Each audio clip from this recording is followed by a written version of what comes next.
ဆိုတာဟာအဓိကဟာပြည်သူပြည်သားတွေရဲ့အရေးချင်းပေါ်မှာအများကြီးတည်ပါတယ်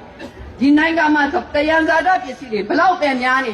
ပြည်သူလူထုဟာအရေးချင်းမရှိဘူးစိတ်ဓာတ်မမြင့်မာဘူးဆိုလို့ရှိရင်ကျမတို့ချမ်းသာနိုင်မှာမဟုတ်ပါဘူး။ဟုတ်တယ်ကောင်းတယ်။ဘာဖြစ်လို့လဲဆိုတော့ကျမတို့နိုင်ငံကချမ်းသာတယ်။နိုင်ငံကချမ်းသာပြီးတော့ပြည်သူကဆင်းရဲတယ်ဆိုတော့ဘာဖြစ်လို့လဲဆိုတော့အုပ်ချုပ်မှုစနစ်မမှန်လို့ပဲကျမတို့ပြော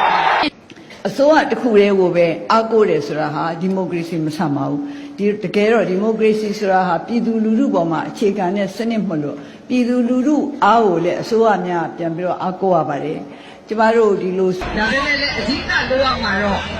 အစိုးရလိုရမှာပါငါးနေပြက်တာအင်းနေပြက်တာပြန်ပြီးတော့နေရာချတာတွေဟာအစိုးရလိုရမယ့်ကိစ္စတွေဖြစ်ပါတယ်ဒီမှာတော့နိုင်ငံတနိုင်ငံပိုက်ဆံရှိဖို့ပြည်သူလူထုရဲ့အင်အားပဲလိုတယ်လို့နိုင်ငံတော်ရဲ့တိုင်ပင်ခံပုဂ္ဂိုလ်ကပြောဆိုလိုက်ပါတယ်။ဇူလိုင်လ26ရက်နေ့ကကရင်ပြည်နယ်ကရေဘေးသင့်ပြည်သူတွေနဲ့တွေ့ဆုံစဉ်မှာပြောဆိုလိုက်တာပါ။ရာသီဥတုကပြန်ပြောင်းမှာမဟုတ်တော့တဲ့အတွက်အဆောက်အအုံတွေကိုအရင်ကထက်ရေလွတ်အောင်ဆောင်ရွက်ရမှာဖြစ်ပြီးအဲ့လိုဆောင်ရွက်ဖို့ပိုက်ဆံလိုအပ်မှာဖြစ်ကနိုင်ငံတနိုင်ငံပိုက်ဆံရှိဖို့ပြည်သူလူထုရဲ့အင်အားပဲလိုတယ်လို့နိုင်ငံတော်ရဲ့တိုင်ပင်ခံပုဂ္ဂိုလ်ဒေါ်အောင်ဆန်းစုကြည်ကပြောဆိုခဲ့တာဖြစ်ပါတယ်။ဒါဟာတော့အဓိကပေါ့နော်ကျမတို့နိုင်ငံရဲ့ပြန်လည်ထူထောင်ရေးအတွက်လုပ်ပေးရမှာဟာအစိုးရရဲ့တာဝန်ဖြစ်တယ်ဆိုတာတော့ထူးထူးထွေပြောဖို့မလိုပါဘူးကျမတို့နိုင်ငံတိုးတက်ဖို့ဆိုတာဟာ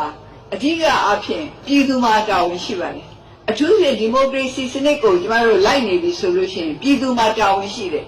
မှန်ကန်တဲ့အဖွဲ့အစည်းတွေပုံကိုယ်တွေကိုရွေးချယ်တင်မြှောက်ရမယ်ဒါမှကိုယ့်ကိုလေးစားမယ်ကိုယ့်ကိုထောက်ထားမယ်အစိုးရတစ်ခုကနေပြီးတော့တာဝန်ယူပါတိုင်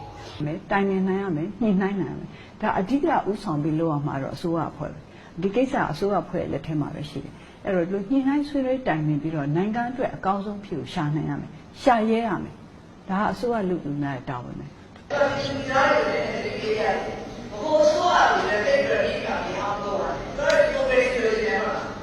ဒီလိုပဲဆိုရင်လို့ရှိရင်ဘာဒီပုဂ္ဂိုလ်အားပေါ်